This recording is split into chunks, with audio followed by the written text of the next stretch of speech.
Hey everybody, Weem here. Welcome to Project Gorgon. This is a massive multiplayer online RPG, MMORPG.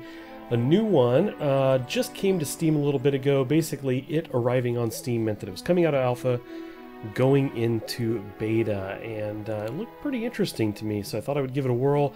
I've been playing the last 2 days with a friend of mine. It's been a lot of fun. We're going to rope another friend into this pretty soon, and we do intend on playing this a bit more. There is actually a pig behind me, and I kind of don't want to miss out. Where did he go? There he is.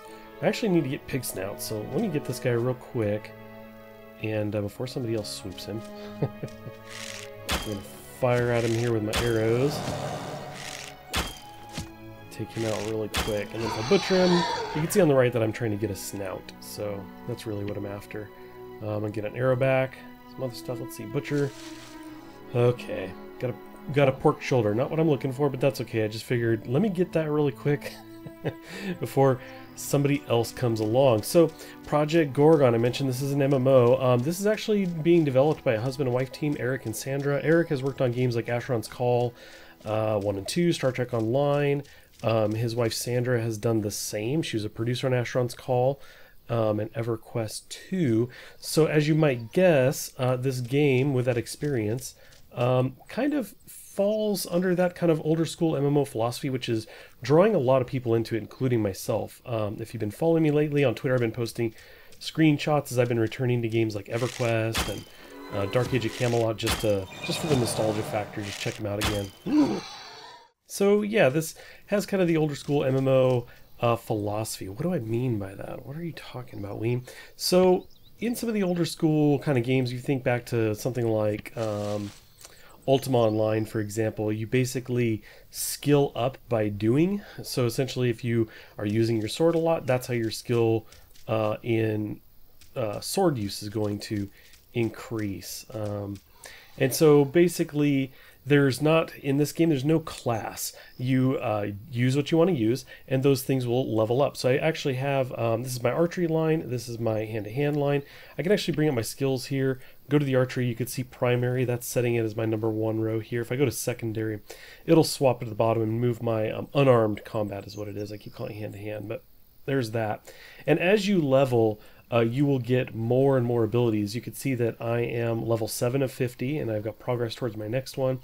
And so basically you'll just progress through the levels here, and that's kind of what you'll have. You'll have a certain level of unarmed combat or archery, or there's sword use as well, knives, things like that. I don't know why I walked up to him point blank, but not very effective, but that's okay.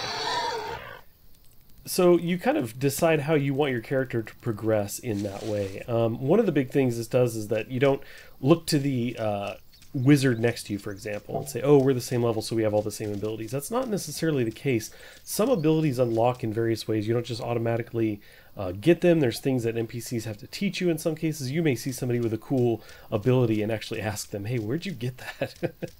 Which is kind of cool. You've got to explore the world, and that's kind of another one of the kind of philosophies of like the older school MMO is a little bit less hand-holding, and so you've got to actually go out in the world, kind of run around, investigate the world, explore, to find and discover new things. So right off the bat, one of the things you're likely to notice, because this comes up a lot, and I've had people mention this, and as I've talked about this on Twitter, some people have sent me messages asking a little bit more about the game, the graphics. The graphics are kind of the main thing that sticks out really for any game. It's the first thing you look at, you kind of get that first impression. So obviously these aren't the most modern graphics, but for someone like myself who enjoys games like Ultima Online, Everquest, Dark Age of Camelot, where I can go back to those and still enjoy my time, these graphics are actually more, modern. I stop short of ever saying certain graphics are better than other graphics, because that's really subjective. What I like and what you like could be different, and it doesn't make it any less valid just based on how new the graphics are compared to how old they are. That's something that you can look at. Once again, like I say, it's not as modern, perhaps, but it doesn't mean it's necessarily bad. And so for me, a game like this looks just fine when I was just last week playing Everquest. Which isn't horrible, but it's definitely aged.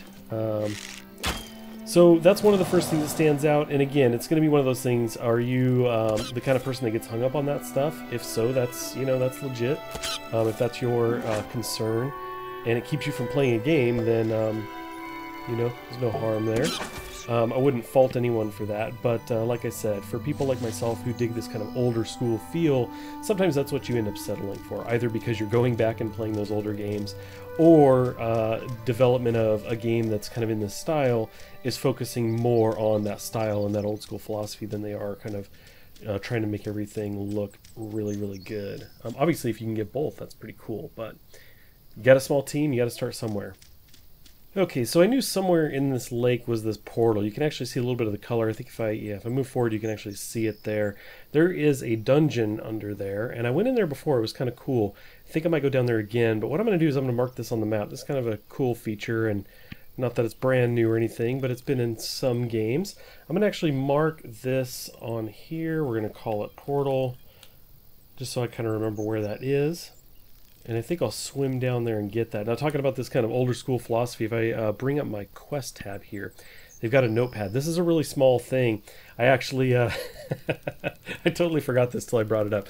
I put a note in here that says, need to get better at Project Gorgon. I've actually been kind of putting together a video of tips, so you could stay tuned for that. A bunch of tips of getting started from the community, from Reddit and stuff. I asked, hey, what are some things that people should keep in mind?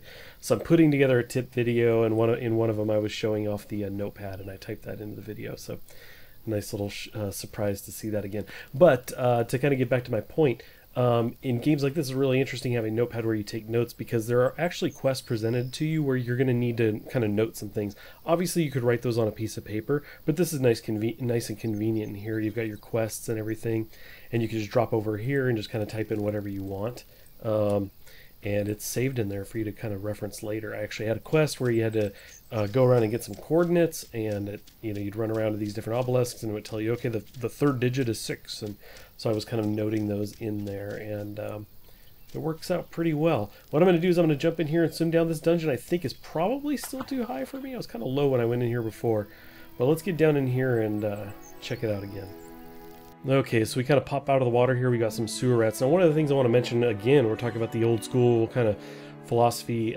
Not that some newer games don't do this, but this really kind of back in the day when you had Everquest, for example, you would go into a dungeon and they weren't instants. The instant stuff kind of came later, and you'd go into a dungeon, there could be all kinds of people in there, and that was okay because you could really work together with people and taking out some things you would need to take out but you might not be able to do by yourself. You'd go in there and get invited to a group without even asking, and just suddenly you'd meet new people and you're talking to them.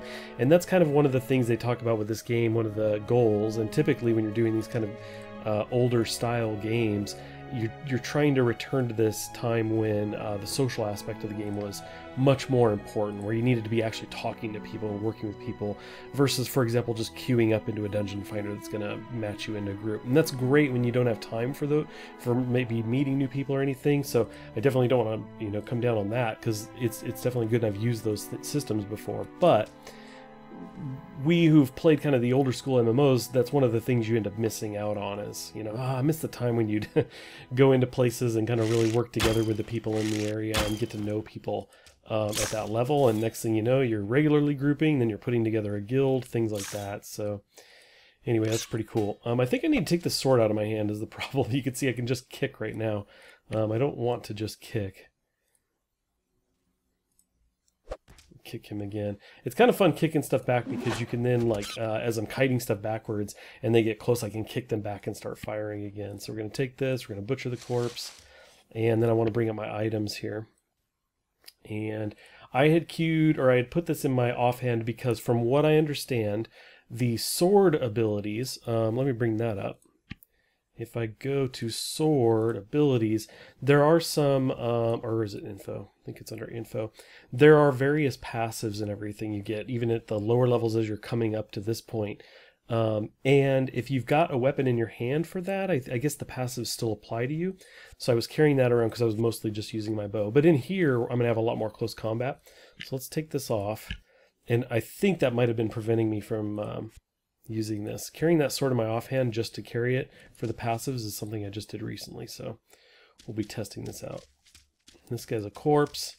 I'm kind of curious, can I butcher somebody else's corpse? Yes, and I can take the loot. That might be because it's sat here for a while. Now, let's grab some mushrooms. You're going to see we're going to get experience for picking this up. What kind of experience was it? I forgot. There it is, the mycology experience. Bottom left, you can see that. I can actually hit C and bring up the chat and go. You can see this global chat and everything, so I've just been turning that off. So anyway, I'm going to progress through here. There's a spot where we kind of wind around and then go underwater and we get into a deeper part of the dungeon. So I'm going to try and get there.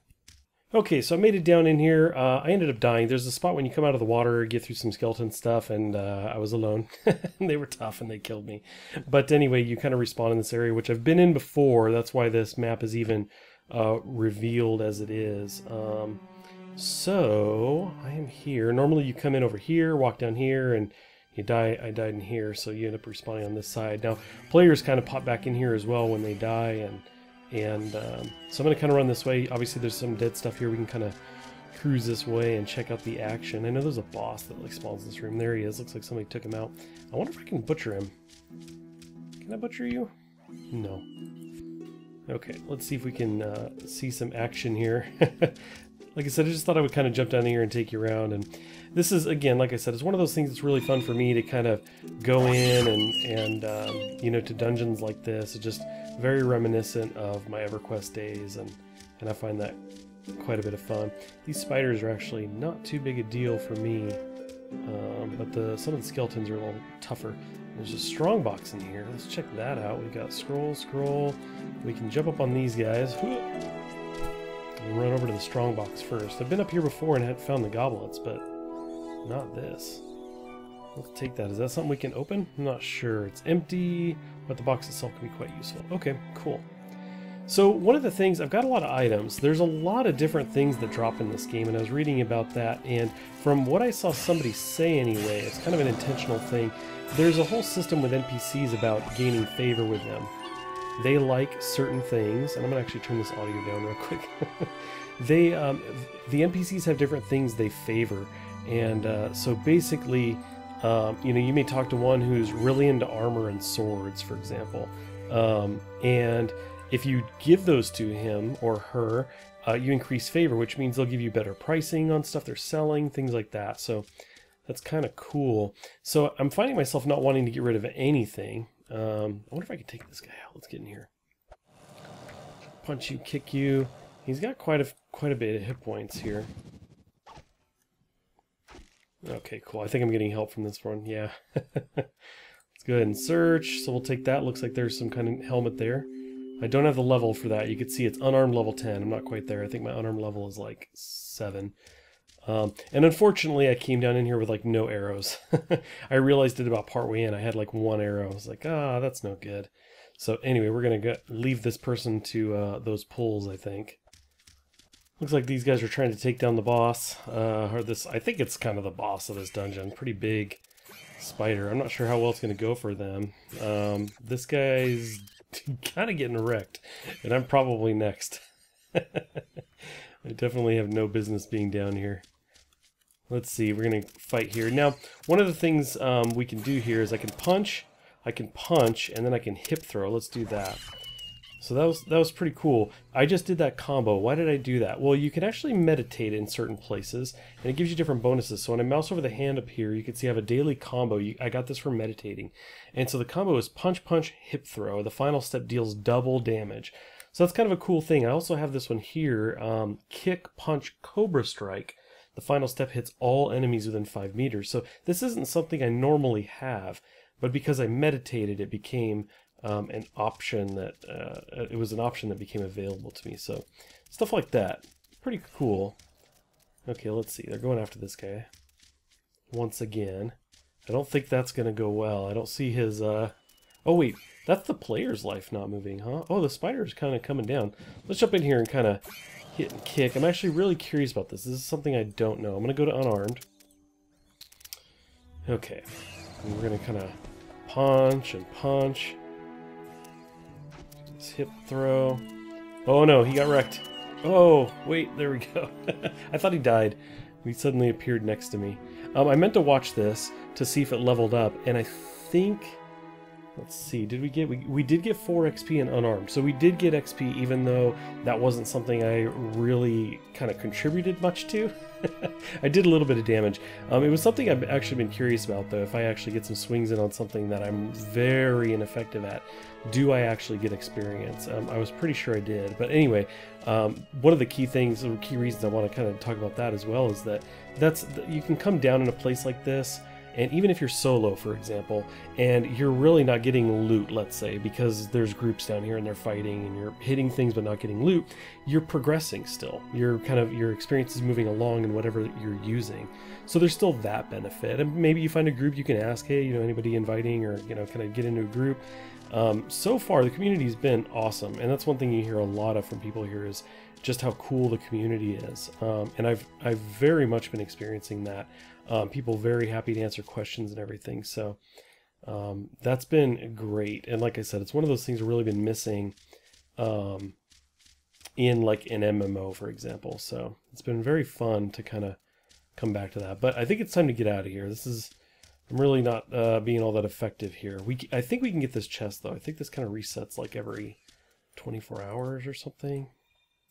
Okay, so I did get something. Was that a shield? I think so. Yeah. Okay, cool. Let's get out of here. Okay, well, I think we're going to leave it at that. I've just come out of the dungeon. I'm on my way back to town. I would show you the town. I really do want to show you that. There's NPCs in there, as you would imagine. There's lots of interesting things in there that I would like to show off. The problem is the game is not fully optimized yet. I think they're going to be doing some fixes for the town soon, but it's really chunky in there. My FPS is fine, but it's really hard to move and turn. You end up getting all spun around. It's work.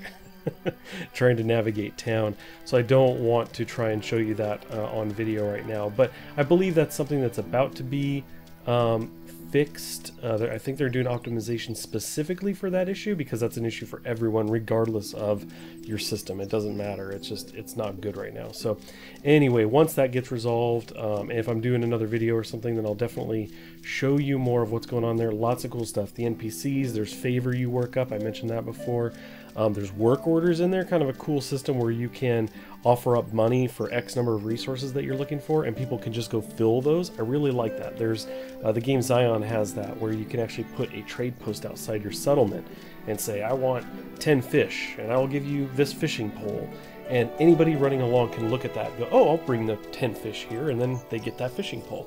So anyway, it's a similar thing of work orders in town. That's pretty cool. Lots of little things like that, player shops and everything. There's player housing coming to the game. It's not here yet, but that's going to be implemented at some point. So lots of cool little features. Very early right now in the development of this game, so much more to come. We're looking forward to see it grow.